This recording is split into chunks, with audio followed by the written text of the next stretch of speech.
They said the nights were quiet in the South, but that was a lie. If you stood at the edge of a cotton field in 1838, just beyond the tree line where the cicadas sang, and the air hung heavy with the scent of earth and sweat, you would hear something else. Not the rustle of leaves, not the call of an owl, but the low, rhythmic sob of the living. The kind of sound a human makes when grief becomes a language of its own. The cotton fields were vast, acres upon acres of white bloom that shone beneath the moonlight like a ghostly ocean. But behind that beauty was an industry built on blood. What most textbooks will never tell you is that many of those fields were fed by something far more sinister than labor alone. They were fed by breeding. Yes, human breeding. Not love, not family, not choice, but a deliberate, calculated, monstrous system designed to multiply bodies the same way one might breed horses or cattle. It wasn't a secret. It was business. And it was America. The breeding farms stretched across Virginia, Maryland, and the Carolinas, regions where enslaved people were no longer as profitable to keep for labor, but extremely profitable to sell. When the international slave trade was banned in 1808, the demand for enslaved labor didn't die. It exploded inward. Plantation owners in the Deep South, Mississippi, Louisiana, Alabama, still needed workers to pick their cotton, to build their wealth, to feed their empire. And so, new stock had to come from somewhere. That somewhere was the body of another human being. Imagine a young woman, no older than 16, forced into a cabin, her wrists bound, her tears ignored. Imagine a man, stripped of all dignity, ordered to do the unthinkable because his obedience meant survival. This was not an accident of cruelty. It was the design of cruelty. Slaveholders called them breeding women, breeders, fancy girls, and bucks. Their children were recorded not as sons or daughters, but as increase. The ledgers of the time, neat, orderly, chillingly calm, list them as issue, female, age 2, value $150. They were prophets in human form.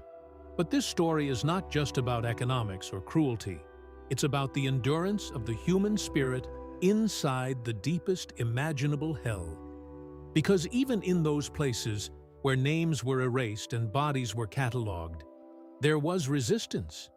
There were whispers of escape. There were lullabies sung over newborns who might be torn away in the morning. There was love, even when love was forbidden. This is the story of those people, the men and women whose blood built the richest nation on earth, and whose suffering was buried beneath its foundations.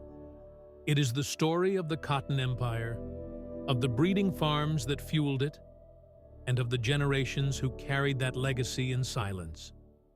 And tonight, we open the door to that silence. When we think of machines, we imagine gears turning, pistons rising and falling, something cold, mechanical, without pulse or breath. But in the 19th century American South, the machinery that drove the Cotton Empire was made of human beings. The breeding farms were their engine rooms. They didn't have smokestacks or iron frames. They had cabins, rough, dirt-floored shacks lined with straw. And within them, women whose only crime was being born into a system that saw their wombs as capital. These were not small, isolated places. Some plantations specialized entirely in producing enslaved people to sell further south. They became known, among traders, as slave farms. Their owners kept detailed records: age, fertility, temperament, health, number of previous births. They studied human reproduction like science. Enslaved women were forced into sexual servitude, often with men chosen for their physical strength or size. Their offspring expected to be prime field hands. These were breeding programs, not families. The men had no choice either. They were ordered to mate with multiple women, sometimes dozens.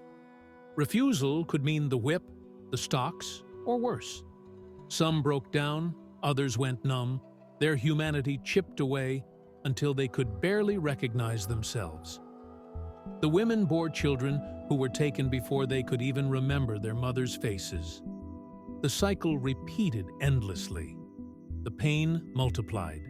The trade was enormous. By the 1820s, the Upper South, states like Virginia and Maryland, had become exporters of people. Cotton was expanding westward, and the need for cheap labor was insatiable. A young, strong, enslaved man might sell for $1,000, nearly $30,000 today. A woman capable of bearing many children was a long-term investment, her value appreciating with every new birth. There were auctions, just like livestock markets, families separated, children sold in bundles. Pregnant women paraded before buyers to prove their productivity. Traders bragged about the number of breeding women they owned, calling them good stock. The vocabulary of business infected every aspect of humanity. And still, amid the degradation, people resisted in quiet, defiant ways. Mothers whispered African names to their babies, names that might never appear on any record. Lovers found moments in the dark to hold one another, to remember they were still human. Some ran, some fought, some sang. Songs that carried coded messages, hope disguised as melody. A woman named Mary, enslaved on a breeding plantation in Virginia, once told a traveler that she had 10 children, but none stayed. Every child sold before its second birthday. She said this without tears, not because she did not feel, but because she had run out of them. "I don't cry no more," she said. "The Lord see, but I can't cry no more." Her words were never meant for history books, but they survived, passed down in oral stories. They remind us that the horror was real and personal. Each statistic we recite was a life, each number a heartbeat. The cotton that clothed the world came from those hands. The prophets that built the mansions of the South, the banks of the North, even the factories of Britain, all traced back to the bodies of the enslaved. The breeding farms were not a side note in history. They were the hidden foundation of an empire. And like all hidden foundations, they cracked with time. Beneath the surface, something was shifting, a slow, dangerous awakening. Because even in the darkest system ever built by man, there were always those who refused to let the machinery of flesh define them. By the early 1830s, a quiet river of humanity began to move southward, not of their own will, not seeking fortune or freedom, but driven by the market that had turned flesh into currency. They called it the Second Middle Passage, the largest forced migration in American history. Over 1 million enslaved men, women, and children were uprooted from the Upper South and sent in coffles, chained lines of captives, to the cotton frontiers of Mississippi, Alabama, Louisiana, and Texas. The breeding farms of Virginia and Maryland supplied this human tide, the way ports once fed slave ships across the Atlantic. Picture it, a line of 200 people walking single file down a dirt road, wrists bound by iron, necks looped by rope, dust rising behind them like smoke, the sound of chains clinking against bone. They walked hundreds of miles, from Richmond to Natchez, from Baltimore to New Orleans. Along the way, traders rode horses, rifles slung across their backs, barking orders to keep the pace. Anyone who stumbled risked the whip or worse. At night, they slept in makeshift camps under the open sky. Women nursed infants while guards drank by the fire. Some prayed in whispers. Some planned escape. A few succeeded, slipping into the woods, surviving on roots and river water until they found freedom or death. but most kept walking, because they knew there was no map that could lead them home. In the deep south, the cotton fields waited, rows stretching to the horizon, glistening under a cruel sun. This was the heart of America's empire, where fortunes were made and bodies were broken. The cotton picked by enslaved hands fed the textile mills of England and the industrial growth of the North. The global economy was literally woven from the suffering of these people. Plantation owners often bragged about their stock of field hands, strong, young, fertile. To them, the breeding farms were a blessing, a steady supply of human labor. They would write letters to traders asking for 5 good men and 3 prime breeding women, as if ordering farm tools. Payment was prompt, profits immense. But for the enslaved, the arrival at a new plantation was another kind of death. Families shattered forever. Names lost. Some were branded or renamed on the spot. One trader wrote in his journal, "We gave the new ones new names, easier for the overseer to remember." Imagine being stripped not only of freedom, but of identity itself. And yet, within this nightmare, there was an unbreakable current of resistance. Some refused to work, breaking tools or slowing down in the fields, what historians now call silent sabotage. Others escaped through underground networks, guided by free black people and abolitionists. Stories spread in whispers of Harriet Tubman, the woman who carried others to freedom under the cover of night, of rebellions in faraway places, of God's vengeance coming for the masters. One man, known only as Josiah, born on a breeding farm near Richmond, was sold 3 times before the age of 20. He later escaped and dictated his story to an abolitionist in 1849. "They made us breed like beasts," he said, "but even a beast will fight when its young are taken." We prayed, but we also fought. Some nights I dreamed of fire that would burn the cotton and the chains alike. His dream would not remain a dream forever. For as cotton's wealth grew, so too did the contradictions within the nation itself. The North grew rich off Southern cotton while preaching liberty. The South built its identity on a lie, that slavery was not evil, but necessary. Every whip crack echoed the hypocrisy of a young republic claiming freedom for all.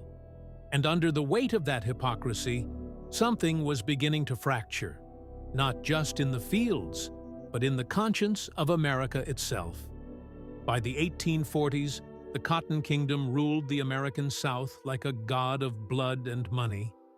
The white mansions with their tall columns and wraparound porches were not symbols of grace. They were altars.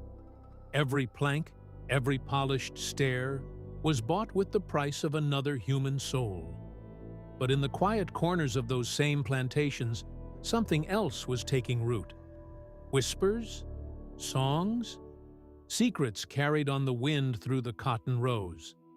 The enslaved had always found ways to speak when silence was demanded of them. They turned songs into messages, sermons into maps. When they sang, "Wade in the water," it was not just a hymn. It was instruction. Walk through the rivers so the dogs can't track your scent. When they sang "Steal Away to Jesus," it meant a meeting that night, somewhere beyond the fields, under the cover of darkness. They called it the Invisible Church, a place without walls, where hope was kept alive when all else was forbidden. It met in swamps, in hidden glades, in the hush between midnight and dawn. There, men and women who had been told they were property remembered that they were children of God. Faith became rebellion, and rebellion became contagion. The masters sensed it.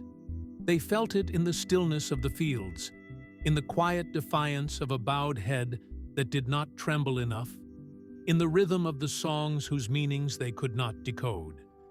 And fear began to spread, not among the enslaved, but among the enslavers. That fear was not unfounded. Across the Americas, rebellion was no longer a rumor. Haiti had already thrown off its chains in fire and blood. The Nat Turner Rebellion of 1831 still haunted every Southern plantation owner, a nightmare that would not fade. Turner's uprising had shown what a single spark could ignite. Dozens of enslaved people rose, and though they were crushed, their defiance rippled across the South like thunder. So the breeding farms tightened their grip. Women were watched even more closely, their movements controlled, their pregnancies recorded like harvests. The men who resisted were whipped or sold to the deepest, harshest plantations as examples. Overseers were given more power, more weapons, more license to kill. But fear breeds desperation, and desperation breeds cruelty. One enslaved woman, who called herself Rebecca, in the fragments of testimony she left behind, said of her overseer, "He was afraid of us. That's why he hurt us so much.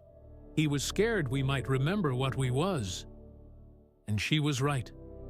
Beneath the fear and violence, the enslaved remembered who they were, remembered their ancestors, their names whispered in the old languages, remembered that freedom was not a dream, but a right. In the North, the abolitionist movement was growing louder. Newspapers like The Liberator, published by William Lloyd Garrison, printed stories of the slave trade's horrors.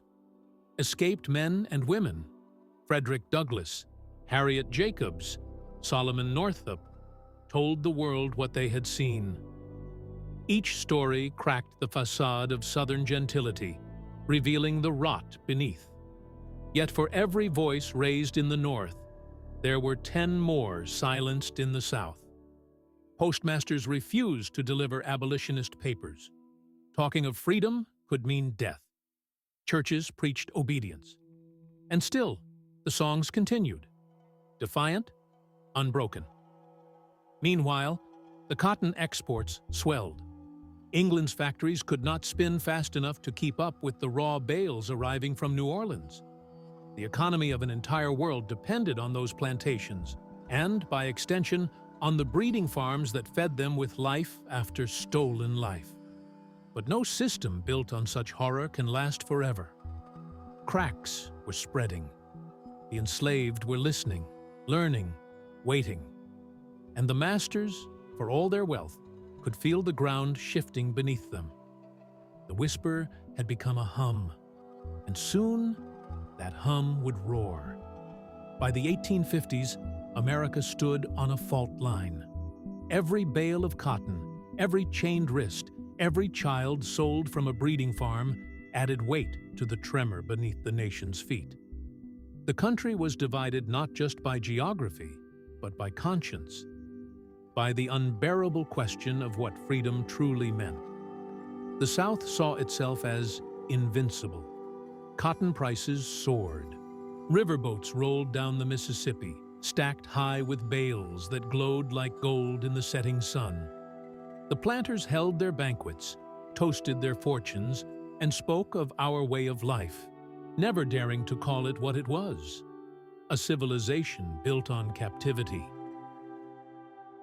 But beneath the surface, their confidence was cracking. They could feel the pressure building, not just from northern abolitionists, but from the enslaved people themselves.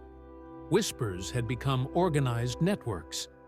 The Underground Railroad stretched like veins through the land, pulsing with hope. Hidden safe houses, Quaker barns, and black churches guided fugitives northward toward Canada, toward the uncertain promise of freedom. Each escape was more than one life saved. It was a statement, a blow against the system that claimed to own human souls. And the planters knew it. Slave patrols doubled their watch. Rewards for runaways filled the newspapers. Fear spread like smoke through the fields. Then came Harriet Beecher Stowe's novel, Uncle Tom's Cabin, in 1852, a book that tore open the polite silence of the North and forced Americans to look directly into the abyss. Millions read it. For the first time, white families who had never seen a plantation imagined the cries of children sold away, the whip's sting, the faces of those they had chosen not to see. The South denounced it as lies. But truth has a way of speaking louder than denial. At the same time, the U.S. Congress was tearing itself apart. The Fugitive Slave Act of 1850 had made it a crime to help those fleeing bondage. Federal marshals dragged men and women from northern streets back into slavery. It felt as though the whole country had become an extension of the plantation system. Every law, every court, bending to protect the property of masters. And yet, resistance was no longer a whisper. It was a chorus. Frederick Douglass, once enslaved, now stood on podiums across the North, his voice thunderous, demanding not pity, but justice. "I will not equivocate," he said. "I will not excuse. I will use the severest language I can command." His speeches shook cities. They frightened politicians. They inspired thousands. Back in the South, the breeding farms kept working, their cabins still echoing with cries. Slaveholders justified their actions by invoking scripture, by speaking of benevolence and Christian duty. They told themselves that they were civilized men preserving order. But the truth haunted them. Even the overseers, hardened by years of violence, sometimes confessed in their journals that the system was madness made normal. In the words of one Virginia trader, "We breed men like cattle and call it enterprise. God help us when the reckoning comes," and the reckoning was coming. Each lash of the whip, each forced birth, each sale at the auction block carved a wound into the American soul. Those wounds were festering. They would soon burst into war, a war that would tear apart not just the Union, but the myth that any nation could prosper forever on the suffering of others. But before the fire came, there was a storm. And within that storm, acts of quiet heroism, mothers hiding their newborns from traders, fathers escaping through the swamps, men and women passing coded messages in songs and quilts. Hope moved invisibly, like lightning beneath the clouds. Freedom was no longer a dream. It was a countdown. The storm came in 1861, and when it broke, it did not whisper. It screamed. Cannons thundered over Fort Sumter, and in that flash of iron and smoke, America's great contradiction, freedom built upon bondage, finally tore itself apart. The war that followed was not just between North and South, but between two moral universes. For those on the breeding farms, the news arrived like a rumor from another planet. At first, nothing changed. Cotton was still planted. The overseers still cracked their whips. Men still labored from sunrise to darkness.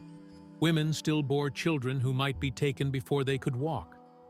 The masters insisted the war was a distant quarrel among politicians, not the business of those in the fields. But the enslaved knew better. They heard the tremor in the voices of their owners. They saw young white men leaving for battle and plantations left half empty. They heard talk of Lincoln, of emancipation, of Union soldiers marching closer every month. And hope, buried for generations, began to rise like smoke from a long-dead fire. The breeding farms faltered first. Their purpose, to supply human labor to an expanding empire, collapsed as that empire began to crumble. Prices for enslaved people plunged. Traders fled. Some breeders were abandoned, left with nothing but the land and the ghosts of those they had owned.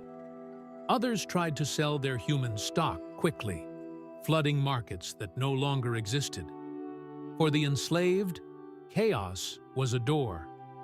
Thousands ran, following rivers, hiding in forests, or simply walking, guided by the sound of distant gunfire that meant Union troops were near.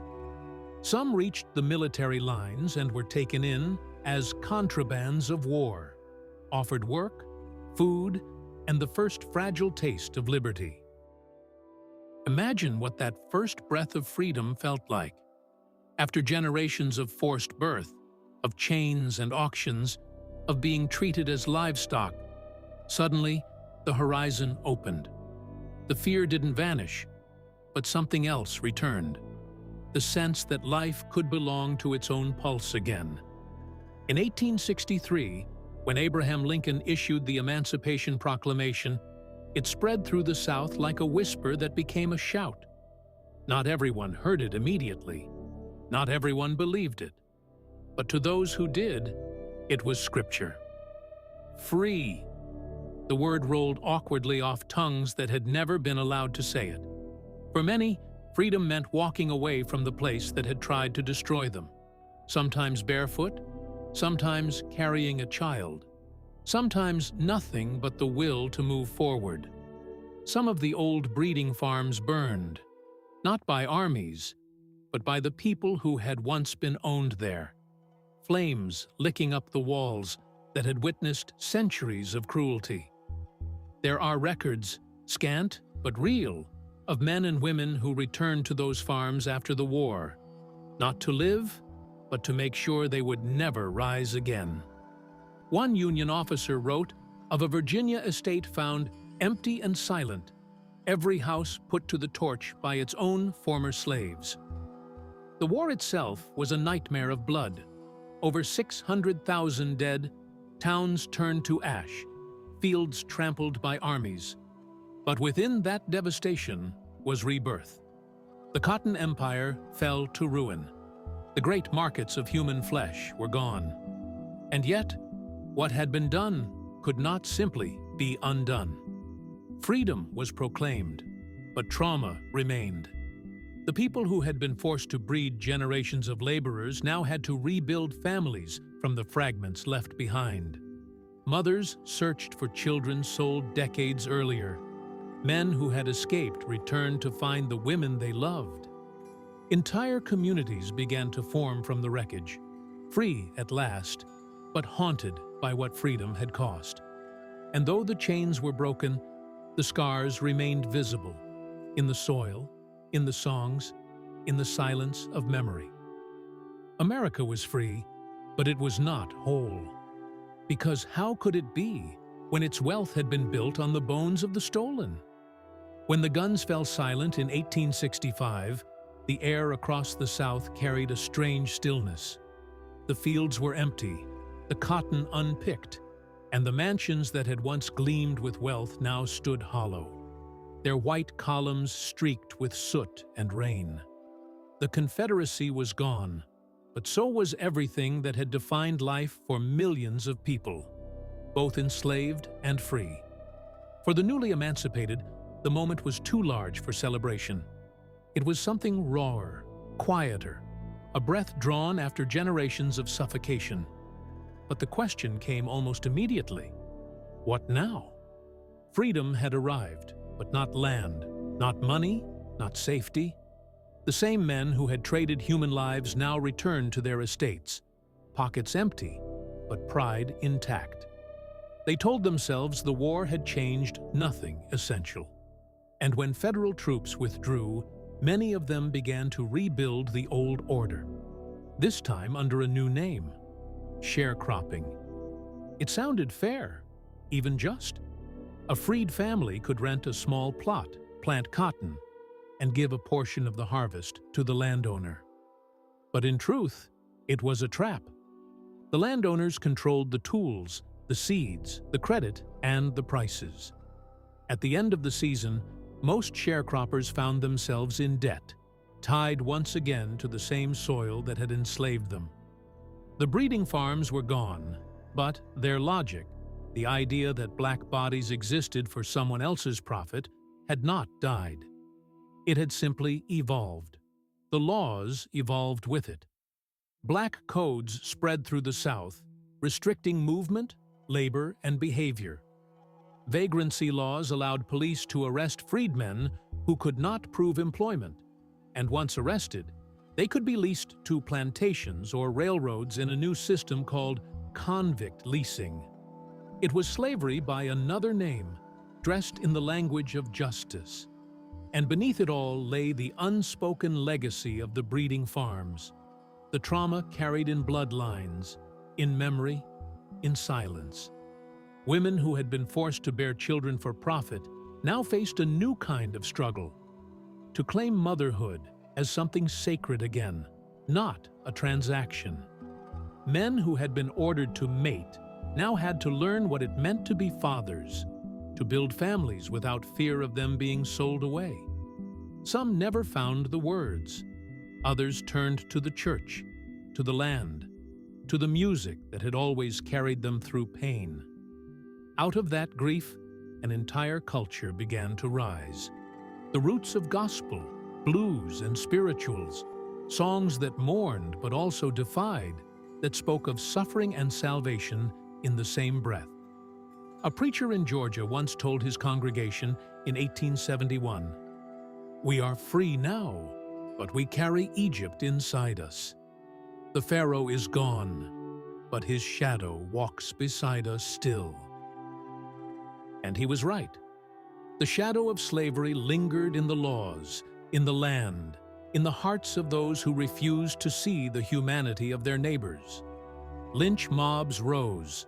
The Ku Klux Klan spread like wildfire, burning schools, churches, and the fragile hope of Reconstruction.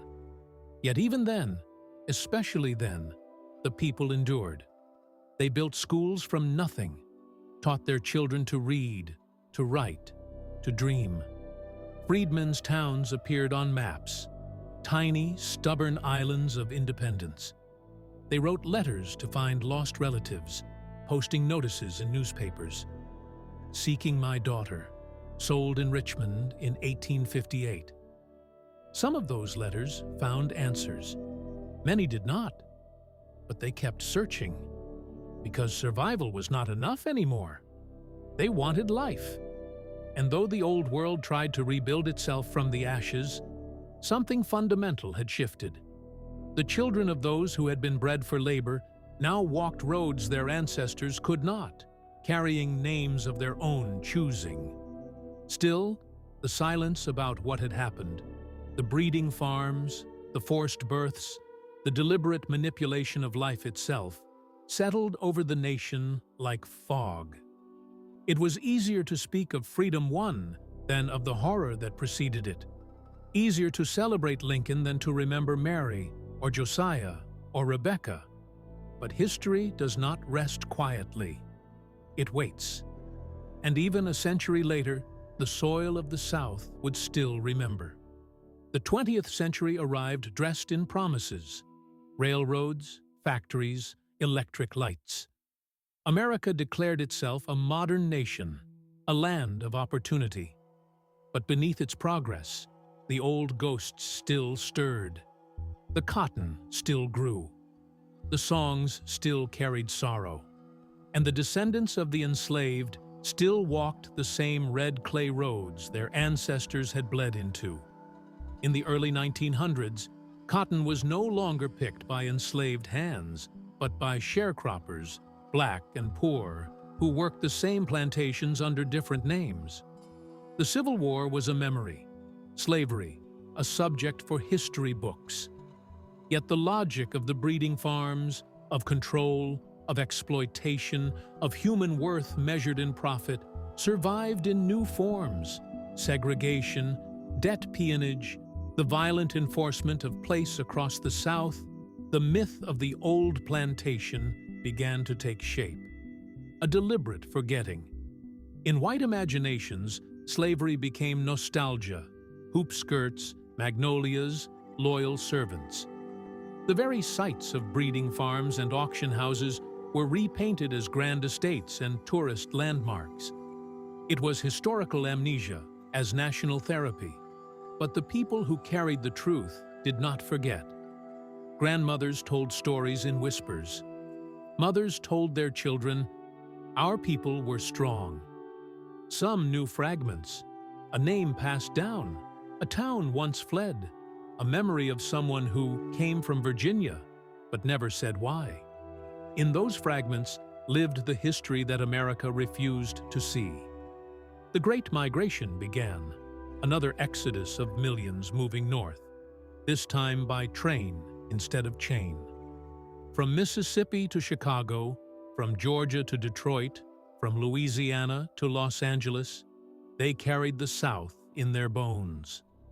They carried the rhythm of the fields in the music that became blues, jazz, and gospel. They carried the grief and endurance of those who had once been forced to breed life for another man's wealth, and turned that pain into art.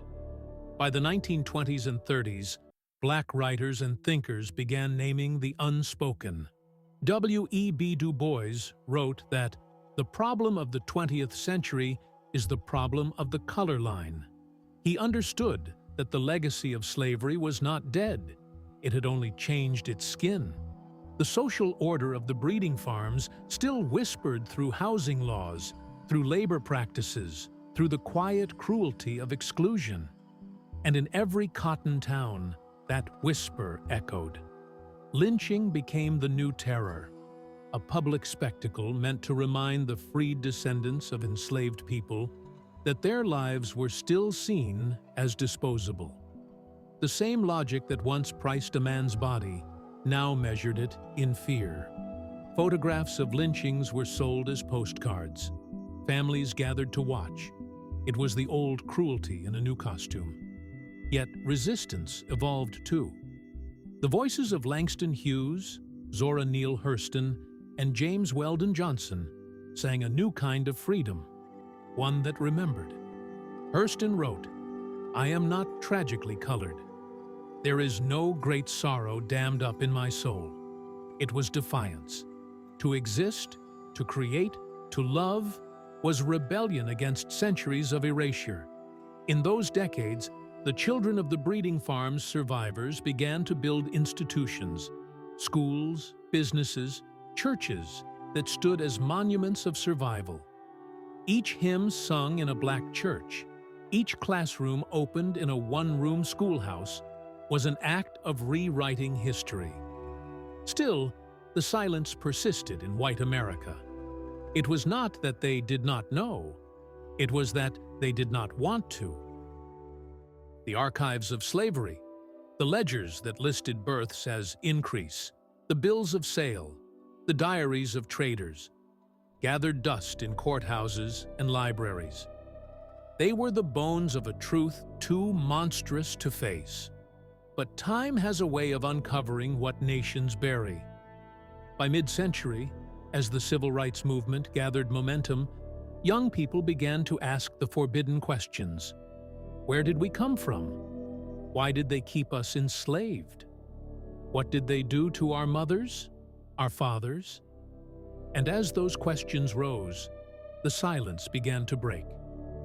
It broke in songs, Billie Holiday's "Strange Fruit," hanging in the air like an open wound. It broke in marches, from Montgomery to Selma, where old men and women walked for rights their great-grandparents had died for. It broke in truth, in the rediscovery of documents, in the testimonies of those who remembered the stories their grandparents dared to tell only in whispers. America was finally being forced to look into its own mirror, and what it saw there was not just the legacy of slavery, but the reflection of its own moral inheritance. The ghosts beneath the cotton were no longer content to sleep. They wanted to be seen. By the late 20th century, the world had changed in ways unimaginable to the enslaved, yet some things remained constant. The cotton still grew in the South, though now harvested by machines rather than human hands. The grand plantations had become museums, tourist sites, or private estates, their histories sanitized, their ghosts hidden behind brochures and polite tours. But the descendants of those who had been born, sold, and raised on the breeding farms carried the memories like a secret inheritance. Even when not spoken aloud, the trauma persisted in family stories, in the quiet tension of identity, in the knowledge that someone, somewhere had been stolen from you before you were even born. Psychologists now call this intergenerational trauma, but for generations of Black Americans, it was simply life. Academics and historians began to uncover the truth that had long been buried. In dusty courthouse ledgers, in letters of traders, in newspaper ads for prime breeding women, they found evidence of the systematic cruelty that had fueled the Cotton Empire. Scholars like Stephanie Camp, Walter Johnson, and Saidiya Hartman painstakingly documented the lives of those who had been treated as property, revealing the machinery of exploitation in all its horrifying detail. This scholarship had a cultural ripple. Novels, films, music, and visual art began grappling with the legacy of slavery not as abstract history, but as lived experience. Toni Morrison's novels gave voice to the invisible trauma of enslaved women. Songs, from Nina Simone to Kendrick Lamar, reminded audiences that America's wealth had long rested on stolen flesh. Museums began to acknowledge what had been ignored. Rooms dedicated to the stories of enslaved children, placards describing the breeding farms, maps showing the human trade routes that had sent families southward. Yet, the struggle for recognition continues. Descendants of enslaved people face systemic inequities in education, wealth, and healthcare. Echoes of a time when entire populations were valued as commodities. Generational poverty, mass incarceration, and racialized labor practices are, in many ways, modern manifestations of the same logic that once considered children as increase, men as bucks, and women as brooders. But memory is power. Communities began to reclaim what had been denied.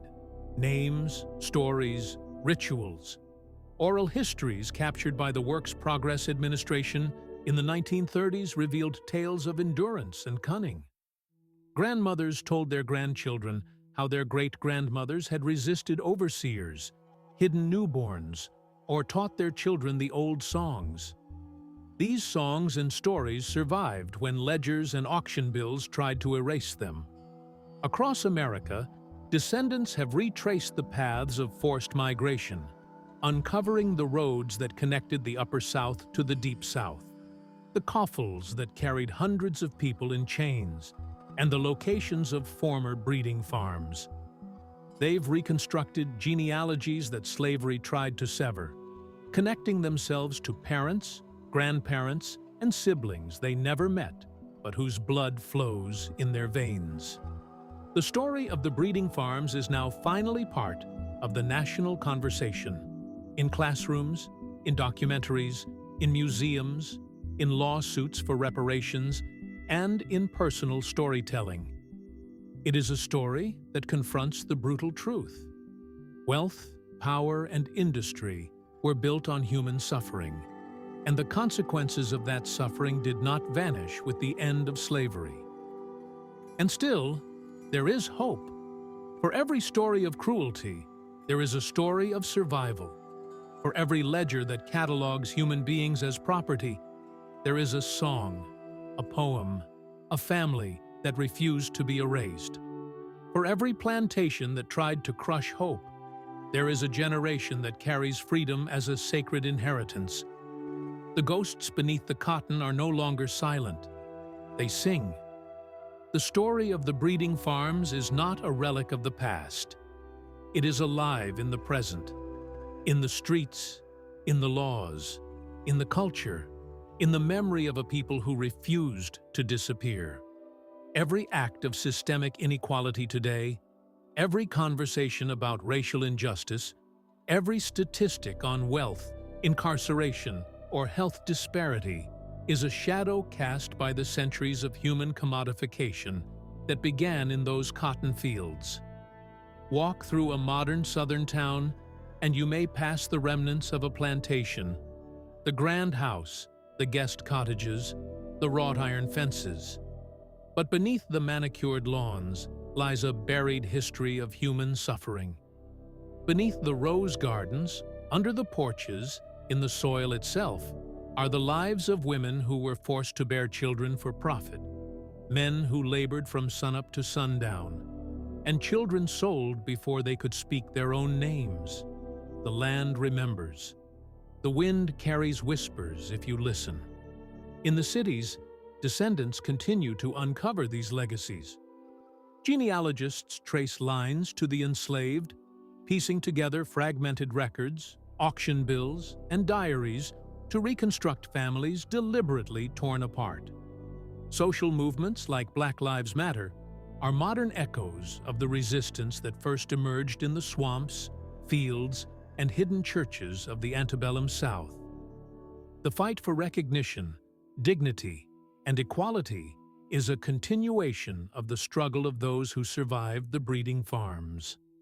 Art, literature, and music remain powerful vessels of memory. Hip-hop and spoken-word poetry carry coded messages reminiscent of the spirituals sung in secret. Novels, films, and exhibitions confront audiences with the human cost of history, refusing to let sanitized narratives replace reality. Activists teach young people to honor ancestors who endured unspeakable cruelty, insisting that understanding the past is essential to transforming the future. Even the language of inheritance carries weight. The scars of the breeding farms are genetic, psychological, and cultural. Epigenetic studies suggest that trauma experienced by enslaved ancestors affects subsequent generations, a biological memory intertwined with cultural memory. The forced pregnancies, the brutal discipline, the constant terror.